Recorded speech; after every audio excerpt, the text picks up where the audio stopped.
solar for people who do not have electricity here.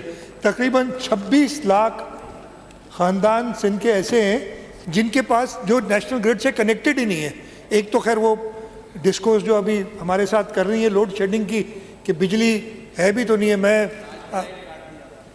वो हम उनसे निपट लेंगे, वो निपटना आता है हमें, वो लाइट काटेंगे हम उन्हें काट देंगे ठीक है। ये हालत कर दी है। मैं कुछ दिनों पहले एक दोस्त के घर गया तो दोपहर का टाइम था, अंधेरा था, घर में पंखा भी नहीं चल रहा था गर्मी में। तो मैंने कहा लाइट नहीं, कहते नहीं है। मैंने कहा क्यों नहीं चला रहे हो? कहते बच्चों को आदत हो जाती है लाइट की, फिर कहते हैं कि बिजली चलाओ। तो मैं इनको आदत डाल रहा हूँ कि बगैर लाइट के रहो। ये हालत कर दी है हमारी डिस्ट्रीब्यूशन कंपनीज ने।